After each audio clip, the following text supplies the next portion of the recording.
On this episode of Internet Business Mastery, we talk about 5 ways to break through a motivation slump. And in the quick tip, we share resources for a healthier setup for your desk. Welcome to InternetBusinessMastery.com, where you will learn to take control, make more money, and start an internet business today. Here are your hosts, Sterling and Jay. Hey everyone, I'm Sterling. And I'm Jay. And we're here on a mission to help you start your own profitable internet business. If you're interested in getting started today, you can go to freevideogift.com to get a video that teaches you the right way to start your very own online business. So Sterling. Yes. As of today, you have informed me that you have set up a desk for standing. What's that all about? Yeah, actually, our longtime friend and copywriter, he sent me an article at some point showing how, all the bad health things for sitting all day long at a desk. And then he went on to build a standing desk where he could actually just stand the whole day. And the desk is up high enough so it fits him perfectly for standing. And I remember going and seeing it and thinking, yeah, I mean, by the end of the day, because here's the thing, like, just because we may not, work 8-hour days or anything like that, doesn't mean we're not at the computer at least 8 hours, doing right. Everything from chatting, playing games, like I even watch a lot of shows and stuff, especially with something like HBO Go or something like that. I watch a lot through my computer. I'll have lunch right here because I've got big monitors. It's, so I'm at the computer a lot, and I noticed that, definitely by the end of the day, my back is tired, and even lately it started to hurt again, which hadn't happened to me since back when I, used to work a 9-to-5 job, and I would do 8 to 12-hour days. And gosh, by about 8 hours, my back would just be in total pain. And, so I, once I realized that was happening again, and it's because I'm doing several projects, plus all that, doing other things at the desk. So I realized that it's time to do a standing desk. So, nice. Basically that's what I've been building the last week or so, and, just working out all the little kinks and stuff like that. And I finally built it, and I've got one final cable that's here right now, but we're recording the episode, then I'm plugging it in, and it'll all be set up, and I'll be ready to stand. Very good. Well, I've been thinking about doing something similar, so I'm definitely interested to see how this goes for you with the whole move and stuff. I kind of forgot about putting together a standing desk, and I'm still getting my house all set up, but it's actually a perfect time to kind of reset up how my office is going to be, and if I'd like to have a standing station as well. So do you think you're going to be standing like 100% of the time, or this is like a separate station, you'll kind of go back and forth, or what's the plan? Yeah, I'm going to go back and forth. I did decide not to turn my current desk and setup into a standing one. I just set up a very simple workstation, let's call it, with a new monitor, and it's all still hooking up to my, my main computer. So, and I know we're going to talk a little bit about it all in the quick tip and give very specific things, but that's how I set it up to be very easy. Now, if I really like it, and I rarely need to sit down again, I may actually take the whole thing up and possibly get one of those, just get a chair like I have now, but that goes higher. And has like a little bar at the bottom where you can put your feet down on it or something like that, so that I can be standing. Now, one of the things I had considered doing instead of just raising my entire big system is there are, I found one on Amazon, there are, what are they called, treadmills that have a desk set up on top of them. And then what you do is you set the treadmill to like 1 mile an hour. So the whole time you're working, you're walking very slowly. I mean, you're barely moving, because I watched a video on it, and I might do that instead of do my whole setup that way. And then that way, if I do need to sit down or I'm definitely tired or something, I have a place to do that. But anyway, and again, part of this came from, just wanting to be more healthy. Every little way I can tweak to be more healthy, I want to do. So well, everybody knows we're all about freedom. And of course, we talk mostly about that in terms of financial and your business and time and location. But certainly health, especially as life goes on, affects freedom as well. So, it's natural that would be another place. And I know you do this actually all the time, is thinking about, okay, well, how can I, adjust that part of my life and the freedom that my health affords, or whatever, get rid of whatever limitations might be there. So that's smart. Yeah. And just the idea, I know that I definitely speak better. I whenever I'm on the phone or I'm talking about, anything with a mastermind group, I'm actually standing or pacing. Like I walk around the house the whole time. So I'm trying to design it so that, again, with our strengths, we talk a lot about strengths and this kind of stuff. I'm trying to find ways to alter the environment to work for what's best for me, either health-wise or even how I work. Right. So one of the other things is I have a new microphone that I can actually walk around with. It's just a wireless mic. So I might try an episode or two with that, or even move my microphone and stuff to the standing desk so that I'm standing instead of sitting while I'm doing episodes or recording our academy content or coaching content or anything, because I definitely get that extra boost from standing instead of kind of, just relax and sitting back in the chair. So anyway, that's Nice. what's going on for me. Yeah, I dig it. Well, did you see that episode of The Office recently where Dwight raised his desk? No, I didn't. I think it was one of the most recent ones. And, it's a little opening clip, and he, it was just one of Dwight's little oddities, and he raises his desk and he's, ridiculing everyone else. You're all dying sitting down. And so you'll have to check that out. They're probably playing off the same article that talked about that. Probably. So. Apparently it is becoming a little bit more of a common thing that people think about. So yeah, definitely report back in a few months, and we'll have to see how that's treating you. Well, it's good to know that I'm right on par with Dwight. That's from right. The Office. So that's I know I'm on track. Dwight approved. And now, the features segment. So, Sterling, do you ever fall into a motivation slump? Or are you one of these people who's like 100% on all the time? No, I do quite often. And in fact, somewhat recently I did as well. And, it happens from time to time for sure. What? Even Sterling is prone to the occasional motivation slump? Every once in a while it happens for sure. It's funny. I think it's easy for us to look at other people and who, it's just natural human nature that we put on our best game face. And I'm sure some people listen to the show and feel like every move we make is perfectly calculated and things just work out for us, but it's certainly not the case. It's easy to think it's like, oh, well, other people, they always seem so motivated and happy and, what's wrong with me kind of a thing. And the truth is, we're all prone to have those slumps now and again.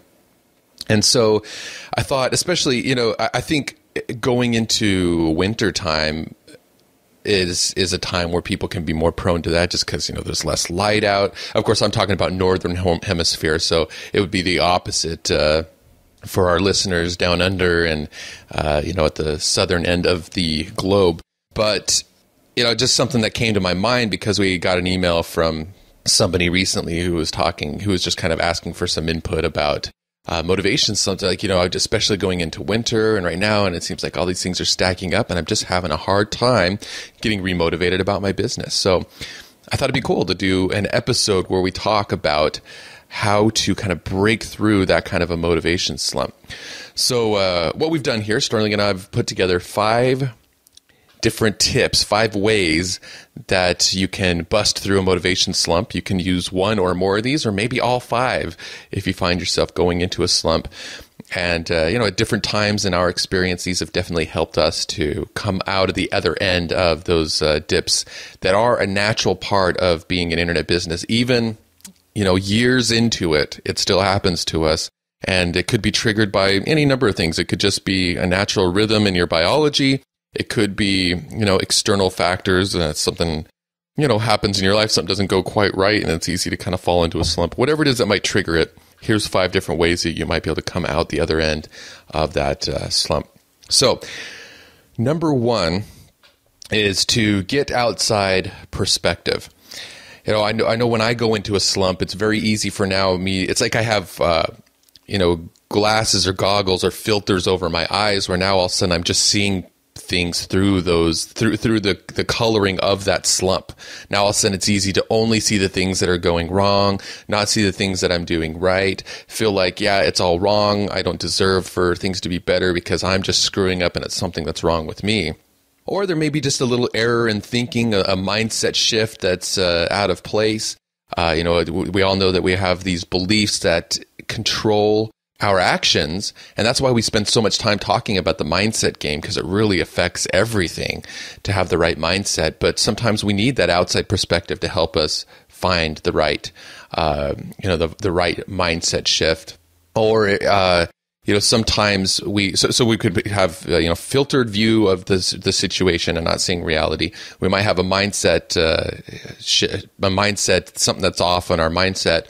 Or it could just be that we actually have a knowledge void, meaning that, we're trying so hard to do something a specific way, and we don't know that really the better way to do it is over here. And then all of a sudden it'll be a lot easier if we would just, do it this other way. And somebody who's been through that before and had the experience of, oh, this is really the way that it works.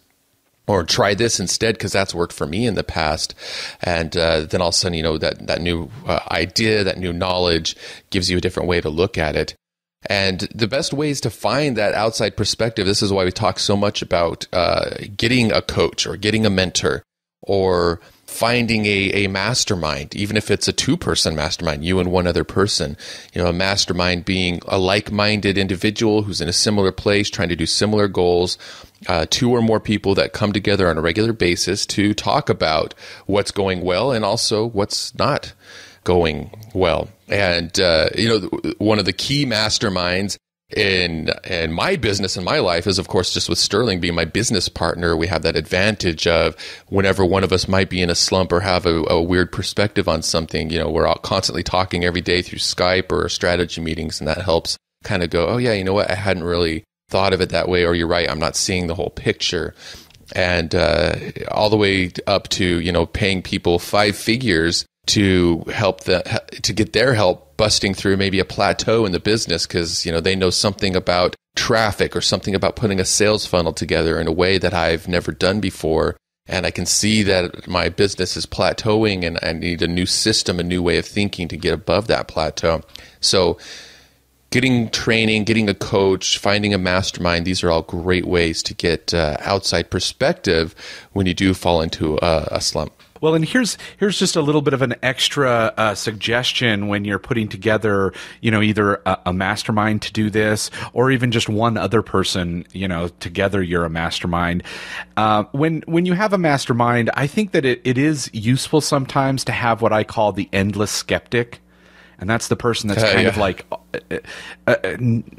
negative, and I don't even mean in a totally bad way. I'm a really positive person, so it's usually hard for me when there's somebody that just looks at the negative aspects of everything all the time. But I found it incredibly useful to have people like that in my bigger mastermind groups, just to be able to look at things that maybe I wouldn't see because they're looking at how will it fail instead of, and sometimes that can be very useful. But when you're talking about a motivational slump, I highly suggest that that's not the person you go to. Okay, yeah. And the reason is, I have that happen from time to time. I have really good friends that I hang out with quite regularly, if not every single week. And, one of them has that perspective sometimes. And when I'm already in a motivational slump, hearing all the bad stuff, or I can understand why you wouldn't want to do it because of these 27 things. And I'm like, oh, I only thought of one. Now he has 26 other things of why I should, not be motivated. So it's just one of those things that recently I was thinking, okay, I've got to be really careful of who I mastermind with when I'm in a slump like that. It needs to be somebody that will realize, or you can just tell him, look, I'm in this place. Can you talk me through it or help, rather than somebody that, basically finds all the reasons why you should be in that slump. So just something I wanted to suggest, because I know that, some people, especially if you've got, a spouse that you're talking to or a family member, and maybe they weren't really on board in the first place. Like, you've just got to be really careful who you mastermind with when it comes to dealing with mindset and, anything like a motivational slump. Yeah, I like that. That is an excellent point. Thanks. Good job, Sterling. All right, well, let's move on to point number 2, and that is to listen to success in action. Listen to success in action. And sometimes I find when I am a little bit in a slump that if I pop on the right kind of audio, or maybe it's even a video, or the right kind of podcast, the right kind of audio book, where somebody's talking about success or talking about success that they've had, that starts getting, I guess it starts triggering those parts of my brain that it's like, yeah, I want to do that too. So listening to somebody talking about success and how they've reached that success, or, I know there's like a lot of time I used to listen to Dan Kennedy, and he still does this for me. A lot of times when I listen to Dan Kennedy, it gets me all amped up because, this is a guy who understands the principles of success.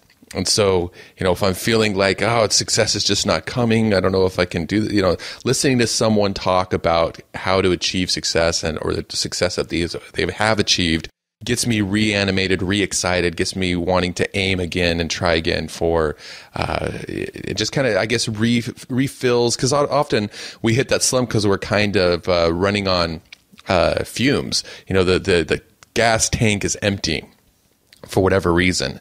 And one way to refill that is through, listening to the right kinds of people. So I guess this would be a little bit similar to Get Outside Perspective, except for this might not be actually, talking to an actual person, but especially since some of those really successful people, it's not like, you can sit down with, Richard Branson or something like that and talk about success, but you can probably listen to one of his audiobooks, So if there's somebody that you look up to, somebody that you want to kind of achieve the same kind of things, perhaps listening to their podcast, course, audiobook, whatever the case may be, would help reanimate and refill your gas tank. And we certainly hope the Internet Business Mastery can be that for you. We do get emails on a regular basis of people saying, I just love listening to your podcast. It really amps me up. It gets me so excited to do great things. And we love hearing that, because that's definitely one of our primary goals of doing this show, is to help bring that to people's lives, because it's such an important aspect of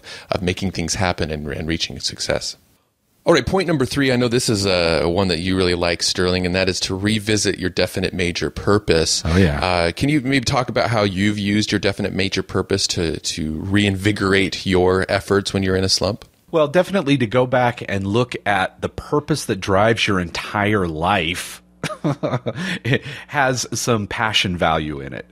And a lot of times if I've got a motivational slump, reminding myself of the passion like looking at things that I have passion for will definitely, pump up that motivation. Because, my purpose for living is definitely something that gets me excited. So if I'm looking at that, I almost have no choice but to be motivated to get going. Now, one of the things that happens, if I'm looking at that, I might look at the thing I'm trying to motivate myself towards isn't actually going towards my definite major purpose, and then I can reevaluate, that particular action. And that happens very rarely, but that's because, like with having a definite major purpose, it definitely helps you, be on target. But every once in a while, that'll happen where I go, oh, wow, I wasn't going in the right direction. Maybe that's why I didn't have the motivation for it. But if it is the right direction and I'm still having a motivational issue, looking at my definite major purpose, it's absolutely a motivational boost, because that's the thing I live for. For me, part of it is freedom. So teaching freedom, learning about freedom, every aspect of that. Even when I do an email for the business, I know that that's one step closer to either teaching better or, it's just something to do with my teaching freedom. So yeah. I just try and look at it that way, and that's what helps me get through that motivational slump. So that's probably the first thing I do anytime I'm having that issue. So is this looking at a vision board for you? Is it a notebook where you've written things down? What does that look like, that revisiting of the definite major purpose? Yeah, I have a notebook that has both all of the stuff about me, my strengths, definite major purpose, unique ability, all that kind of stuff. Even all those things we've talked about before, the Colby report. What's another one? The DISC report, all this stuff that talks about the strengths that you have and the processes you use to do things. I look at that stuff, kind of remind myself of it. And it also has any notes I've had from books I've read and stuff. So I just kind of go through that. But mostly it's just looking at the definite major purpose. Sometimes, it might be a couple of months since the last time I actually just looked at what I took all that time to write and design. Just looking at it goes, oh yeah. That is my mission, and I love that mission, and I want to be back on it. So, and to me, having a motivational slump takes me off that. I'm just not taking action towards, my main purpose. Well, I like you say that you do have your strengths-based stuff in that book too, because I know when you're in a slump, sometimes you can often feel like I'm not good at anything. All of a sudden, you just feel, and you forget all the times in the past you actually did things well. And sometimes, I'm sure looking at that, unique ability stuff that you've written up and the strengths finder stuff, it's like kind of reminding your brain, it's like, yeah, these are things that I've done really well. And you start remembering times where it's like, yeah, times that you did use a certain strength, whether it's your activator strength or your futurist strength to, plan new things, make things happen, whatever the case may be. So that's a really cool tip. And then another one that comes to mind, a friend of mine here in Portland, Corey Huff of the AbundantArtist.com, something he said that he does is whenever he gets an email from an artist, so he coaches artists on how to, build their brand online and sell their art online and use the strategies of the web to do that.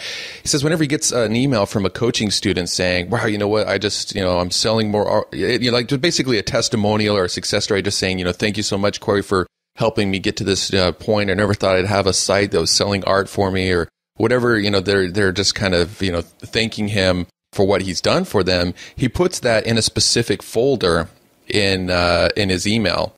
I think he probably uses Gmail or something like that. So he's probably got a label of, success stories. And one time we were talking, he's like, yeah, I've really been in a slump this week and just not very motivated to work on my site and my new course.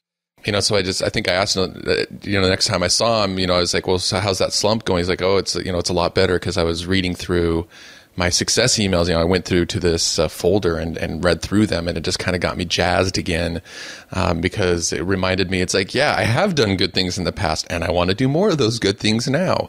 And I am having an impact. I am making things happen. And so that kind of refills the gas tank too. So I guess that would be another way of revisiting your definite major purpose, because you are revisiting the fruits of your labors, so to speak. So there's a little tip to put out there. All right, point number 4 is to examine your expectations. I'd probably say the majority of times I get the most demotivated to do something, it's usually because and this is that perfectionist in me, it's usually because I've set my expectations too high. And it might be, my own expectations that I've put down, or it could be external expectations that I'm assuming are there, like maybe assuming it's like, oh, Sterling is expecting of me to do, all of this. And really when I stop and think about it, I'm like, you know what? No, I'm just projecting that on him. That's really, this assumed external expectation. Or I might look at, what I've, even put on myself. It's like, oh, well, this has to be, absolutely perfect, beautiful graphics on this thing. And, rather than thinking about, what's really kind of the minimum that is really needed to achieve the objective that I've set out here. Whether it's putting together a new episode of the podcast, whether it's putting together an outline for a new course, whether it's writing an email. Sometimes and this especially kicks in when I write a blog post. For whatever reason, when I think about writing blog posts, I'm great at getting on the mic like this and just talking. I don't know why there's such a different expectation thing. Maybe it's all that college programming of writing really well, of having to make, write things just right. But, for some reason, when I sit down to a blog post, all of a sudden, all these expectations, I can just feel them like stacking up. Like, oh, am I being eloquent enough? Am I being repetitive enough? Is the information useful enough? Am I formatting it right? and it just starts getting a little bit debilitating. So whenever I do feel kind of locked up or in that motivational slump, I stop and think, okay, what are the expectations that I'm feeling here? Are they external or are they internal? These ones I'm placing on myself? Are these ones that someone else is placing on me? Are they really placing them on me, or am I just assuming that they're placing them on me? And if they really are placing them on me, then asking yourself, okay, is it fair? Is it, are they justified in placing that, external expectation? I mean, if I've made certain commitments and things, then, maybe those expectations are completely fair. And if I'm finding that that's too crushing, I may need to go back to that person and renegotiate those expectations, or even sit down with myself and renegotiate the expectations. If you're going to do a launch, you're like, oh, I'm going to make $200,000 on this launch. And then kind of when things start coming together, you realize, well, maybe that wasn't so realistic. You're not having it completely lock yourself up. Maybe just renegotiating the amount of money that you expect to make on that, or the amount of time that you really can put into something. And so examining expectations, I find, is a key thing. And often just doing that can really all of a sudden open things up, because I've kind of given myself a break.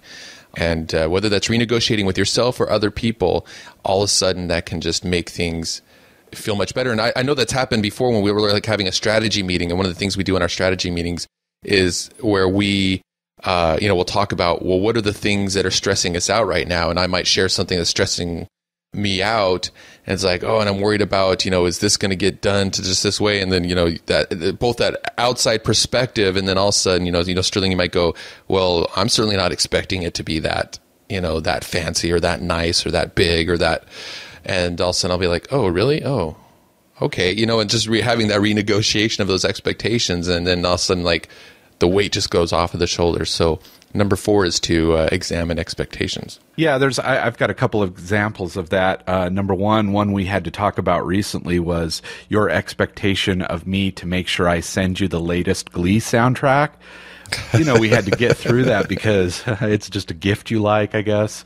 And there's so many of them. I was like, it's painful. Making me crazy to have to send these. I wanted the whole set, Sterling, the whole set. So we got through that. The other is, one of the things that'll happen is I'll have expectations, especially when you're starting and you're dealing with hosting and, domains pointing to the right place and emails, you got to wait for things. There's a lot of waiting for things that you just have no control over. And that stuff aggravates me most of the time. And I always have to go, it's because my expectation of thinking it should be done right this exact second. So, right. It's taken a long time to be able to switch that for me and be able to go, okay, I can't do the thing I want to do right now. I've got to be able to switch and do something else. Another thing that comes to mind is I have days every once in a while where I wake up and I go, I don't want to do anything today. Nothing. Yeah. And I realize this happens to me every once in a while, let's say once a quarter. And before I would just try and push myself through it, which would, actually create a motivation slump. Of sorts, because, when I'm trying to make myself do stuff, I just, sometimes you go through different cycles of stuff like that, like whether it's some sort of chemical thing or whatever it is. Like I remember reading something once saying, let that stuff happen every once in a while. Sometimes it's not a motivational slump. It's just I need a day where I don't have to work. That's it. So that's one of those things where now I just let that happen and not look into it as this big thing. And it's generally the next day, bam, I'm right back into it. And one of the other expectation things that I know is a huge thing for me is try not to judge myself based on others. Oh, yeah. It's a huge thing, and it puts me into a motivational slump if I do that. And it's really quick, too. If I go, oh, this person, they just did a launch and made $9 million. What are we doing? We're so behind. And I'm like, oh, and then for days I'll be crushed by that. And, that's one of those definite triggers to put me into a motivation slump because, of judging myself based on others.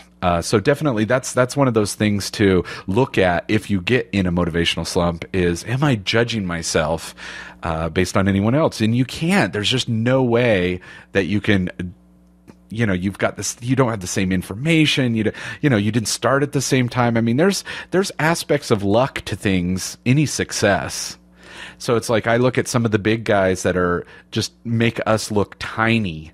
And I go, oh, they've been doing it 10 years before me. They hit it a certain time. Do you know what I mean? There's so many things that come into play with success. And you just have to look at what you're doing and keep going the direction you want with your definite major purpose and this kind of thing. And understand some of these, ways to bust through these slumps. And then you won't have to judge yourself based on others. Yeah, that's an excellent tip. I've definitely fallen victim to that before. And that something you said there kind of leads nicely to the fifth point, which is to allow for renewal. I mean, you're absolutely right. Sometimes you just need to step away, and it may be simply going out for a walk for 15 to 30 minutes, or it may be cutting yourself slack and saying, you know what, today I'm just not going to work on the business, or I'm just not going to, I'm going to renegotiate things. I'm going to move things around. I'm going to allow myself to take the time off. One thing that we've in the last couple of years worked on is not working on the business 7 days a week, because it's very easy to do that. You're like, oh, I'm an entrepreneur and I love it. But you can also start finding that it really can start taking its toll if you don't have those days where you just kind of let those business expectations go and don't worry about checking email and having those potential brush fires come up and then occupy your mind. We all as humans need those periods of renewal, stress and then renewal. Like, think about building a muscle. We go to the gym and we stress those muscles, and then we allow them to rebuild and rejuvenate, and we stress them again. And it's the same thing for mental energy and emotional energy. They need those times of renewal. I mean, it's good to be striving for new things, trying new things out, making things happen, and having that stress you out sometimes. But if you don't take that time to renew, I mean, I'm somebody, I know that if I pack my weekend with just tons of stuff, getting errands done and visiting people and this and that and the other, and then I get to the end of the weekend and I never just had downtime to relax, on Monday I'm often more stressed out, and I can look back on the weekend and know that it's like, yeah, you know what? I didn't really take time for myself this weekend. And so I like that you said that earlier. It's like when you're in those slumps, sometimes you just need to cut yourself slack and know that and be aware of what your body needs for renewal and allow for that. So there you go. 5 ways to bust through a motivation slump. Just to review them quickly. Number 1 is to get outside perspective. Number 2 is to listen to success in action. Number 3 is revisit your definite major purpose. Number 4, examine expectations. And number 5 is to allow for renewal. All right. On this episode, we have a breakthrough from Bill Griggs out of the Internet Business Mastery Academy. And here's what he has to say. I joined the Internet Business Mastery Academy back in April and began working through the modules and then launched my site. Each month has been a growing experience, but November is by far my best month so far. I've had quite a few November breakthroughs. Today I reached my 400th Twitter fan. Yeah. I also got retweeted twice by a major magazine. And on top of that, I'm only halfway through the month, and I already have the same traffic numbers as last month and over double the traffic numbers for September. But best of all, I've had more people subscribe to my mailing list this month than the previous 2 months combined. When I started my website, makermasters.com, I worried that no one would want to hear about people making things. I see I was worrying for nothing. The lessons I've learned in the modules really helped me to niche down. Thanks, Sterling and Jay. That comes from Bill Griggs of makermasters.com.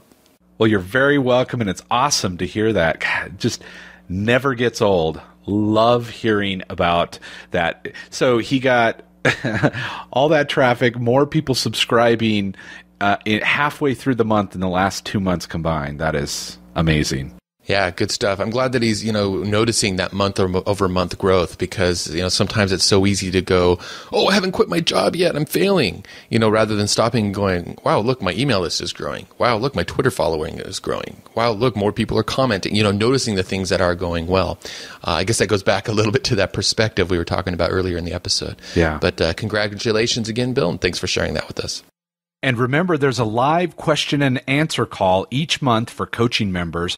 where you can ask us anything about starting and running your internet business. Not a coaching member yet? No problem. Just visit internetbusinessmastery.com/coaching to get the latest information about our coaching program. It's time for the Internet Business Quick Tip. So, Sterling, for the quick tip, I wanted to grill you a little bit more about this standing desk setup. I mean, I know when I was first thinking about it, and I haven't gotten around to it. I went on Amazon and did some searching, and there are some, very expensive desks made for standing. But I know you didn't go out and spend like $1,000 or something to make this happen. No. So, kind of what are the resources you can point us to for anybody who's wanting to set up something like what you've done? Well, the absolute simplest way to do it is I went to IKEA, and we just happened to have one here in Salt Lake. So I went in there and I found these legs. They've got these desk legs that you can screw out to where they're up to like 42 or 43 inches tall. And I got those, and I got a, desktop. You can just get just the piece that's the top of the desk. And I just got the size. They got so many different sizes. Again, you can completely make this fit your space or whatever. I got that. That was relatively inexpensive. And then it was just literally the only thing I had to get was a monitor that actually cost me some money. Some real money, and I got the monitor. But what I did was, you can use, if you wanted, you could use the same keyboard and mouse if they're wireless. So, I've got a wireless keyboard, wireless mouse, and if I wanted, I could go from sitting down, I could just grab my mouse and my keyboard and, stand up and go over to the stand-up desk. And one of the keys to this, though, is that you have to have a graphics card with an extra monitor space, on there. So, or you have to get another graphics card. So, I just happen to have, I don't want to get too complicated with this. I have 3 monitors set up on my main computer, but I have 2 graphics card with two places to plug in monitors. So I had one extra.